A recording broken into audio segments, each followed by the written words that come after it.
Ada yang perlu diselidiki lebih jauh. Keputusan Prabowo menetapkan kabinet sebelum 13 Oktober 2024 berbeda dengan keputusan sesudah ia dipanggil ke Solo tanggal 13 Oktober. Perhatikan seluruh air muka, raut wajah, gesture, dan gimmick Prabowo mulai dari pasca pertemuan Solo hingga pelantikan Presiden 20 Oktober dan pelantikan Wamen. Beda banget dengan sebelumnya. Itu jelas menunjukkan mental yang sedang under pressure. Kalau itu terwujud, maka penghormatan akan kita berikan kepada Prabowo Subianto. Menteri yang tidak bisa mewujudkan itu, korup, mencari keuntungan, pecat, berhentikan, reshuffle, cari orang-orang baik.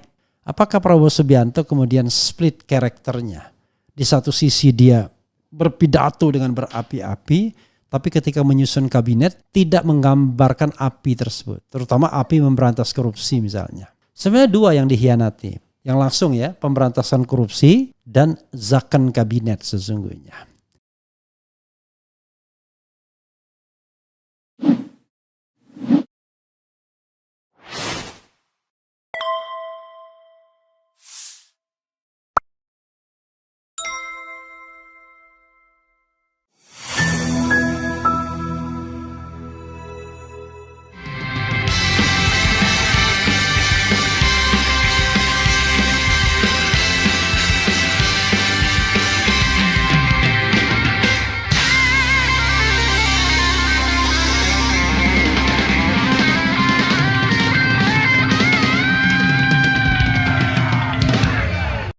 Pak Prabowo membentuk istilahnya kabinet 100 menteri.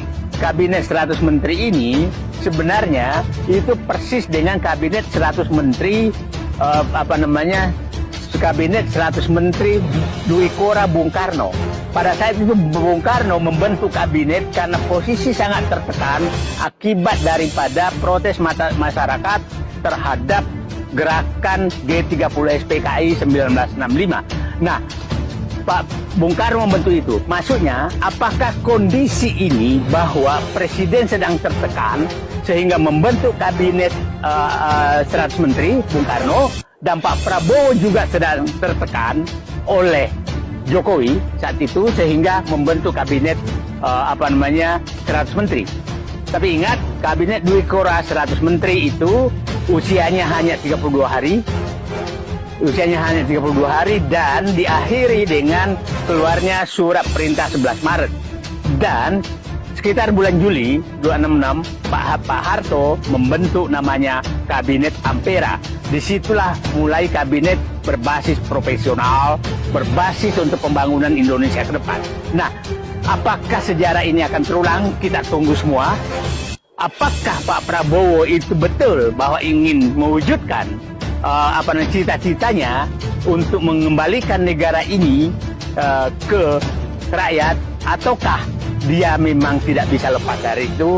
Saya berharap yang terjadi adalah yang pertama, sehingga kabinet ini adalah kabinet sementara dan akan membentuk kabinet baru yang saya tidak tahu namanya untuk melaksanakan cita-cita Pak Prabowo menjadi Presiden Republik Indonesia, masuk ke politik untuk satu, mewujudkan bahwa ekonomi itu bukan dinikmati oleh konglomerat saja, tapi harus dinikmati oleh seluruh rakyat Indonesia, dan kedaulatan itu tidak bisa dikendalikan atau dikuasai oleh oligarki pemodal seperti sekarang lewat sogokan-sogokan mereka, tapi harus diubah menjadi demokrasi oleh dan untuk rakyat. Itu harapan saya kepada Presiden Prabowo. Terima kasih.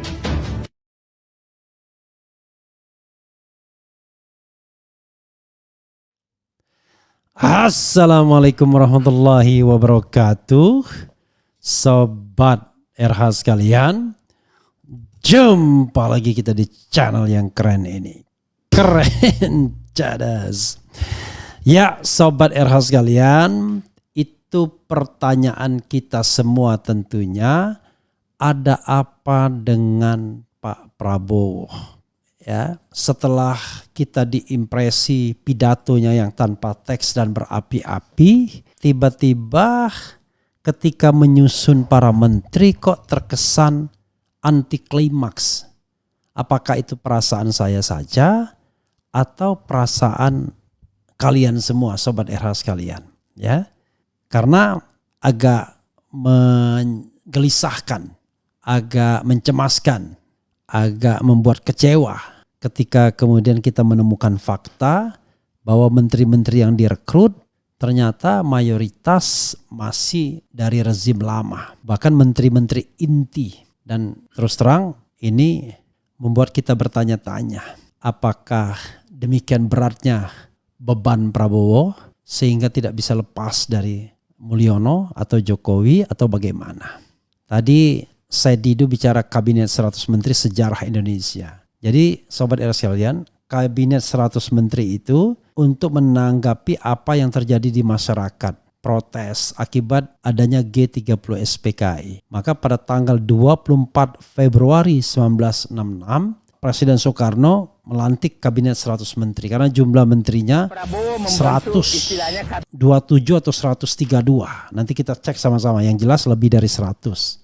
Kabinet itu hanya bertahan sampai tanggal 27 Maret. Hitung saja berapa hari. Sampai 27 Maret kabinet itu bertahan dan setelah itu bubar. Jadi 24, 25, 26, 27, 28, 29, 30, 28 ya. 1, 2, 3, 4, 5, 6, 7, 8, 9, 10, 11, 12, 13, 14, 15, 16, 17, 18, 19, 20, 21, 22, 23, 24, 25, 26, 27, 28, 29, 30, 31, 32, 33, 34, 35, 36, 27. Cuma 32 hari saja bertahannya. Bubar. Itulah yang namanya kabinet Dwi Kora II, kabinet 100 menteri. Nah, Prabowo di 2024 ini juga meniru kabinet lebih dari 100 menteri juga. Walaupun tidak semuanya menteri, ada wakil menteri. Tetapi kita harus pahami itu dalam satu rangkaian kekabinetan. Bahkan ada juga kepala-kepala lembaga. Kalau menterinya sendiri 48. Lalu wakil menterinya 56. Pejabat setingkat menteri juga ada beberapa. Jadi Sobat RH sekalian, Said Didu menganggap bahwa itu bukanlah pribadi Prabowo yang sesungguhnya. Makanya dia masih menunggu akan terjadinya reshuffle kabinet. Nah, ngomong-ngomong soal reshuffle kabinet ini, RH Channel itu meluncurkan polling lagi ya. Melihat menteri dan ratusan pejabat lainnya yang diangkat Prabowo, menurut Anda berapa lama lagi akan terjadi reshuffle? Yang menjawab 6 bulan, saya sengaja tidak ekstrim 3 bulan ya, 6 bulan 80%, 1 tahun 8%, di atas 1 tahun 4%, tidak terjadi reshuffle 7%. Jadi meyakini bahwa within 6 months 49.000 yang voting, within 6 months ya akan terjadi reshuffle. Bisa juga sebelumnya ya, yang jelas rentangnya adalah 6 bulan. Jadi Sobat RH sekalian, kita bertanya-tanya kok kabinet ini terlalu jelas, satu gemoy, kedua akomodatif, dan tidak terlihat sebagai zakon kabinet. Ini lebih terlihat sebagai second kabinet, kabinet second, kabinet bekas. Ya, ini yang harus kita pahami ya. Oke. Dan memang gosip-gosip terhadap pengaruh Mulyono itu agak besar juga. Kalau kita misalnya membacakan WA yang beredar, ngeri-ngeri sedap, entah sumbernya dari mana, tapi anggap saja ini nggak benar ya. Karena kalau kita anggap benar nanti dibilang hoax. Ini nggak benar, tapi saya ingin membacakan walaupun saya anggap ini sekedar isu saja. Tapi menarik juga ya. Ada yang memforward begini, betul dan masuk akal tulisan di bawah ini, top secret. Ada yang bilang begitu. Ada yang perlu diselidiki lebih jauh. Keputusan Prabowo menetapkan kabinet sebelum 13 Oktober 2024 berbeda dengan keputusan sesudah ia dipanggil ke Solo tanggal 13 Oktober. Perhatikan seluruh air muka, raut wajah, gesture, dan gimmick Prabowo mulai dari pasca pertemuan Solo hingga pelantikan Presiden 20 Oktober dan pelantikan Wamen. Beda banget dengan sebelumnya. Itu jelas menunjukkan mental yang sedang under pressure. Ini katanya dengan sok tahu ya. 2. Pertemuan Solo melahirkan 5 panca wajib yang mesti dilakukan oleh 08. Yaitu 1. Maafkan, lindungi, dan rehabilitasi nama baik Fufu Fafa. 2. Menjamin keselamatan seluruh keluarga Jokowi dari amuk massa dan tuntutan publik. 3. tidak melibatkan PDIP dan Megawati dalam kabinet dan pemerintahan. 4. Kokohkan 16 menteri Jokowi ke dalam kabinet merah putih. 5. Lanjutkan program kerjasama dan hubungan and/or kemitraan strategis dengan RRC yang telah dirintis oleh Jokowi. Faktanya, post factum politikum. A. Luhut dikukuhkan sebagai Ketua Dewan Ekonomi Nasional. B. Hanya sehari pasca pelantikan 20 Oktober, Senin 21 Oktober, Wapres Fufupapa menerima dan menandatangani perjanjian keberlanjutan kerjasama dan kemitraan strategis dengan RRC. Ingat, seluruh aksi dan proses undercover politik itu didesain oleh MSS dan Beijing. Siapa MSS itu? Nggak ngerti ya. Ya. 4. Key point, mengapa 08 mau dan tunduk begitu saja kepada tekanan dan intervensi Jokowi? Bagi kerbau dicocok hidungnya, karena Owi pegang semua troop cards, ya, kartu troop 08. Di samping rasa utang budi politik 08 kepada Owi yang telah menolong dia jadi presiden.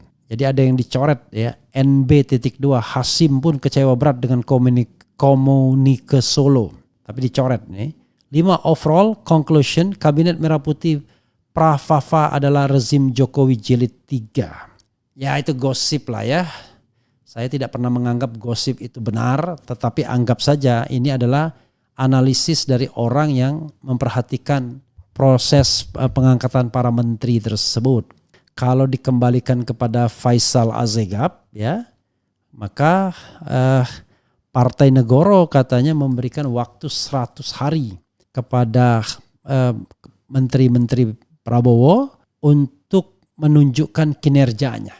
Kalau 100 hari kemudian tidak bisa merealisasikan minimal janji yang harus dipenuhi dalam 100 hari, maka tuntutannya adalah reshuffle atau bagaimana kita tidak tahu ke depannya. Tapi yang jelas ada hal-hal seperti itu yang ingin disampaikan ya. Saya baru bertemu dengan Faisal Assegaf dan katanya Partai Negoro ingin memberikan kesempatan 100 hari kepada Kabinet Prabowo ini. Coba kita lihat Partai Negoro 100 hari ya. Ini ya, Partai Negoro siap awasi kinerja 100 hari Kabinet Merah Putih. Oke. Partai Negoro siap awasi. Coba kita lihat ya. Ini di rmol.id. Presiden Prabowo Subianto baru saja mengumumkan Kabinet Merah Putih periode 2024-2029. Sejumlah nama-nama beken menghiasi kabinet tersebut. Secercah harapan pun muncul di tengah masyarakat terkait meningkatnya taraf hidup bangsa. Ketua Umum Partai Negoro Faisal Assegaf menegaskan bahwa pihaknya tetap sebagai oposisi. Namun ia memberikan kesempatan untuk Kabinet Merah Putih bekerja selama 100 hari ke depan. Kami sebagai oposisi memberi kesempatan buat Presiden Prabowo dan kabinetnya bekerja atas prinsip penegakan konstitusi dan sumpah jabatan. Kata Faisal dikutip dari akun media X pribadinya Senin 21 Oktober 2024. Kami akan menggalang seluruh jaringan progresif mengawasi, memantau dan mengevaluasi kinerja pemerintahan baru untuk 100 hari ke depan tambahnya. Sejauh ini Partai Negoro dikenal kritis dalam menyorot kinerja pemerintahan Joko Widodo. Ya, sahabat sekalian, apakah begitu kuatnya ya tekanan itu, yaitu yang kemudian membuat orang kemudian geleng-geleng kepala ya. Jadi pidatonya luar biasa, bombastis, tetapi kemudian ketika melakukan rekrutmen kok kelihatan tunduk ya. Kalau saya sih sebenarnya sederhana begini ya, diletakkan pada isu memberantas korupsi ya. Ikan itu busuk dari kepala dan lain sebagainya, tetapi menteri-menteri yang direkrut tidak menunjukkan bahwa kabinet ini adalah kabinet yang peka terhadap perang melawan korupsi. Karena justru kalau kita mensitir ya apa yang disampaikan oleh mantan penasihat KPK Abdullah Hamahua, 90% anggota kabinet terindikasi melakukan tindak pidana korupsi, bayangkan ya. Jadi korupsi itu ya using public authority to gain private interest ya. Ya. Jadi untuk mencapai kepentingan pribadi.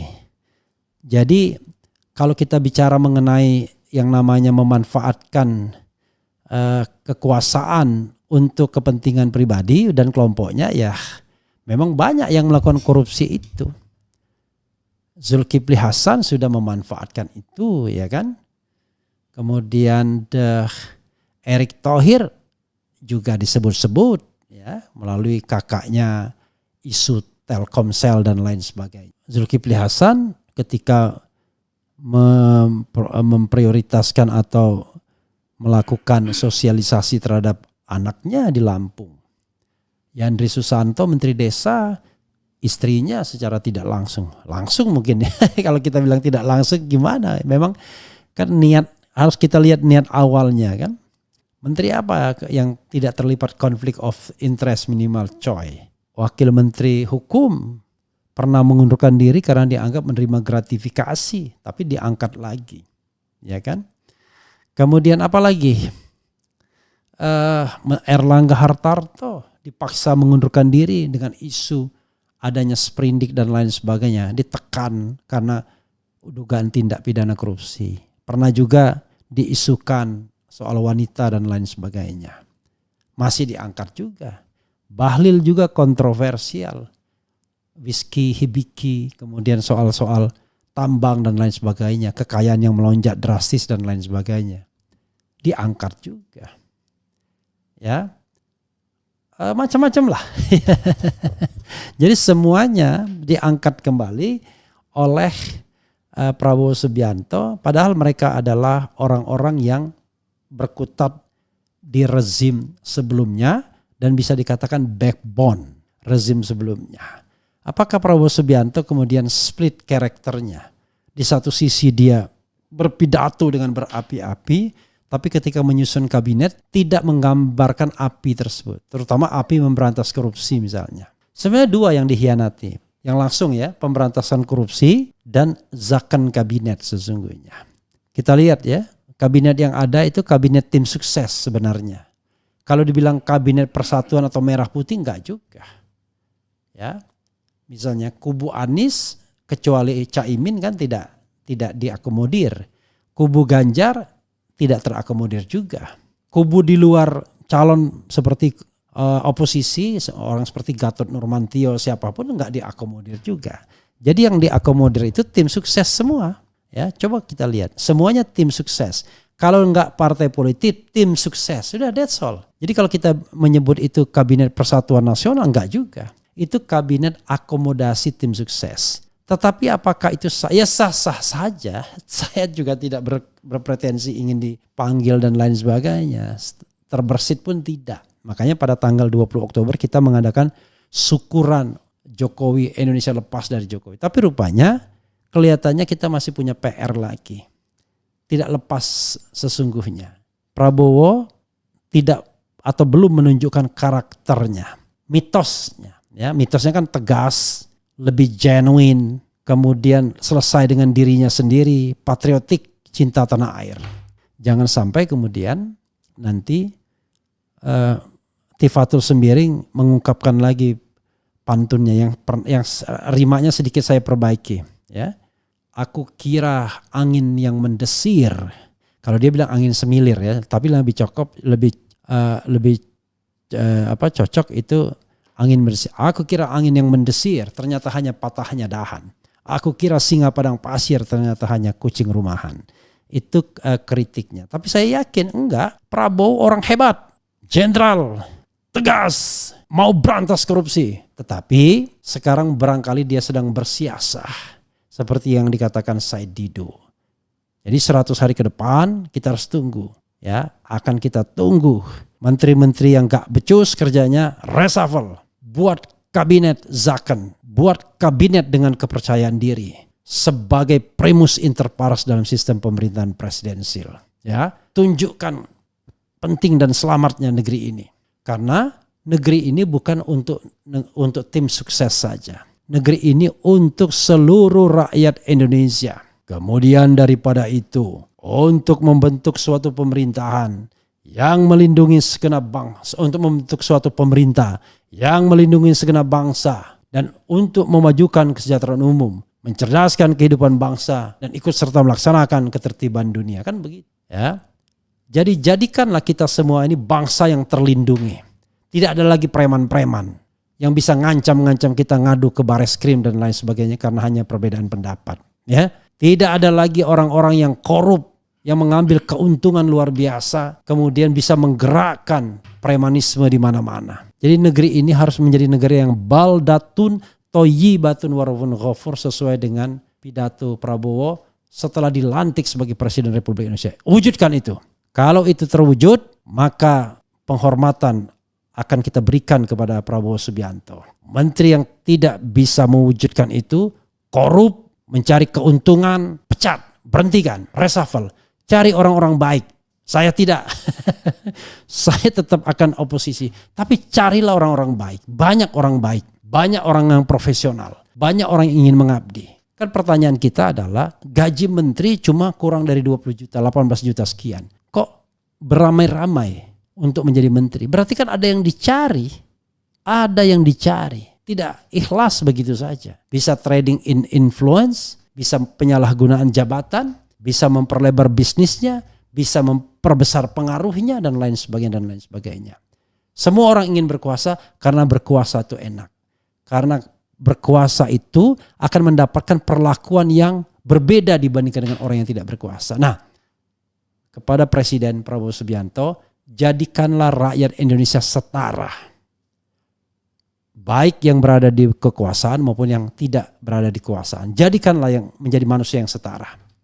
Ya, bukan kesejahteraan buat orang yang berkuasa saja. Kesejahteraan harus kepada rakyat Indonesia. Ya, berhentikan mereka-mereka yang copet, yang maling, yang menggaruk keuangan negara, yang saat ini masih bercokol di kabinet. Yang yakin bahwa negeri ini rusak, serusak-rusaknya, dan kalau kita tidak ingin main, maka orang lain yang akan main. Bagaimana cara berpikir demikian kemudian dipakai untuk memerintah rakyat 280 juta ini, ya. Begitu saudara sekalian. Mudah-mudahan ini didengarkan oleh Pak Prabowo, ya. Saya tetap mendukung hal-hal yang baik, ya. Hal-hal yang baik kita dukung. Tetapi menteri-menteri yang jelek, yang brengsek, yang tidak bisa kerja, buang. Tetapi kasihlah kesempatan seperti kata Partai Negoro 100 hari ke depan. Kalau cuma 2 bulan atau 1 bulan mungkin tidak adil. Ya udah 100 hari ke depan. Kita lihat kinerjanya. Apakah mampu paling tidak di right direction, di direction yang baik. Ya, kalau enggak ganti dengan orang-orang yang baik.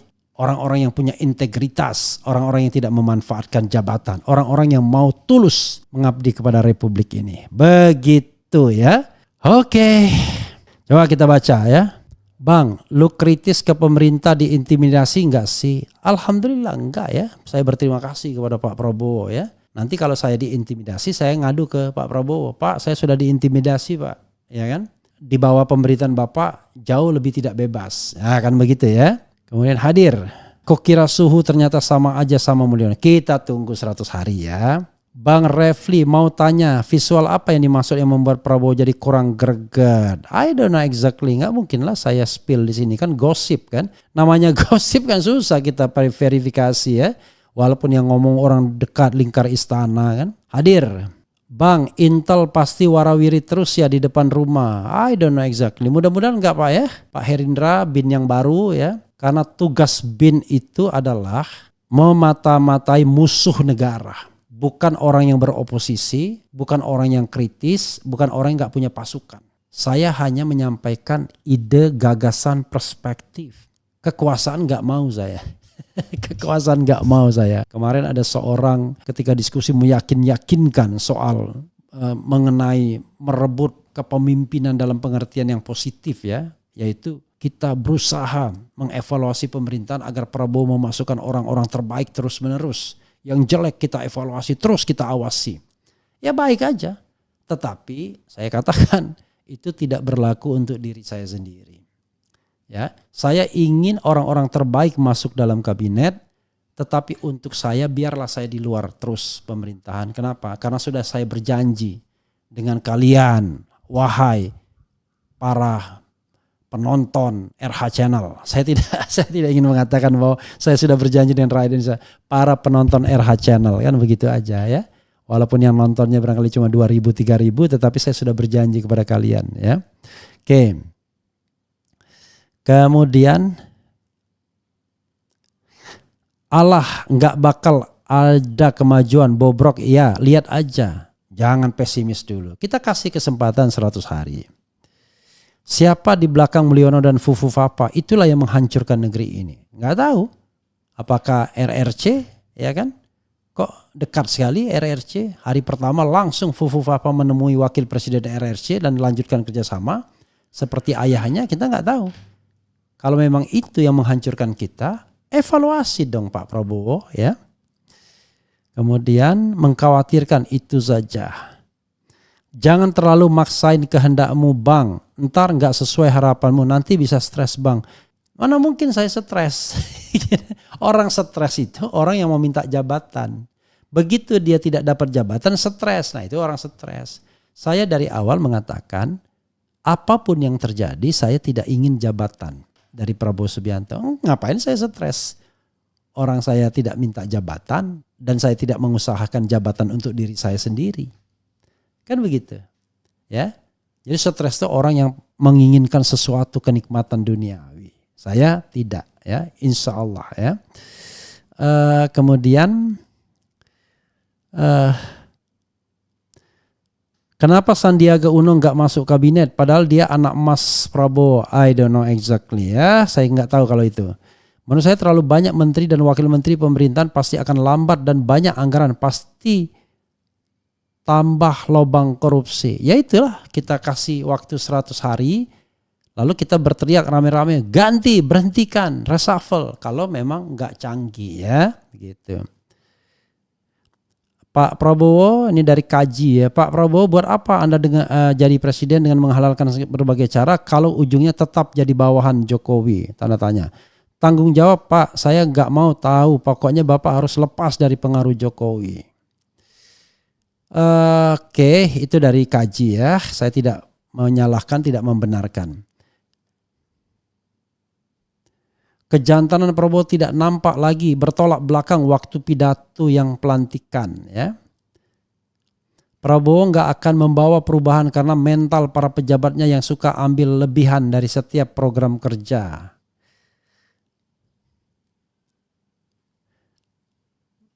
Cuma posisi doang presiden, masa kalah sama wapres Pak, gengsi Pak Wo. Jangan begitu, kita lihat-lihat dulu 100 hari ke depan, ya. Ada apa dengan Prabowo? Karena agenda Mulyono, janji politik yang mahal harganya sampai-sampai Prabowo terbelenggu. Yang saya bayangkan Pak Prabowo itu manfaatin Jokowi biar bisa jadi presiden. Tapi malah kejebak sendiri, nggak bisa lepas dari Jokowi. Coba Anda nggak curang dan Anies yang menang, dia bisa lebih tegas karena nggak tersandra. Jangan balik-balik lagi. Tidak usah balik-balik lagi. Mana yang dari Bandung itu yang daihatnya Prabowo nggak muncul di sini, ya? Saya ingin tahu pendapatnya. Siapa namanya itu? Lupa saya. Nah ini, ya. Apakah kalau Abah jadi presiden kontennya akan seperti ini? Barangkali kurang lebih sama.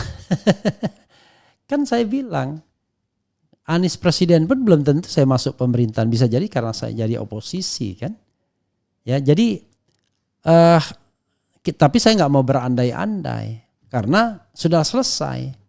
Anies itu cuma calon presiden 2024. Apakah 2029 saya akan dukung Anies lagi? Ya belum tentu. Ya, kita akan lihat siapa tokoh terbaik menurut saya di 2029. Karena saya bukan fanatik dengan orang, tetapi siapa yang menjadi tokoh terbaik pada saat itu, ya. Bang, saya harap Pak Anies masuk kabinet Prabowo walaupun nanti pas ada reshuffle karena untuk panggung politik menuju Pilpres 2024. Kok 2024? Karena cocoknya Pak Anies di pemerintahan mimpin negeri ini. Saya tidak lagi bicara soal Anies Baswedan, ya. Apakah dia akan jadi masuk menteri, kemudian apakah dia akan menjadi calon presiden di 2029. Biarlah waktu yang akan menjawab semua. Kita tidak boleh stuck, berhenti kepada tokoh. Yang kita bicarakan adalah sistem bernegara. Jadi saya lebih tertarik bicara tentang presidensial threshold. Nanti pada saatnya saya akan membuat poin-poin permintaan kepada Prabowo Subianto. Presidensial threshold dihilangkan. Apalagi, ya, KPK diperkuat dan lain sebagainya. Tapi hal-hal yang dia bisa kerjakan dalam jangka waktu 100 hari kerja. Kan begitu. Membuat tim ad hoc untuk mengkaji undang-undang politik, ya kan? Apakah Refli Harun mau kalau ada tim? Ya, kalau tim ad hoc mau, kan yang saya tidak mau jabatan. Ya. Masa kita berpikir untuk hal yang baik untuk negara tidak bisa, ya. Tapi nanti terbelenggu lah ad hoc. Kalau kita dibelenggu ya kita keluar. Beda sama jadi jabatan. Kalau kita sudah jadi jabatan, Anda harus komitmen 5 tahun kan begitu. Oke. Begitu ya. Kita lihatlah ya bagaimana ke depannya. Itu saja saudara sekalian. Wassalamualaikum warahmatullahi wabarakatuh. Keren, cadas, ciao.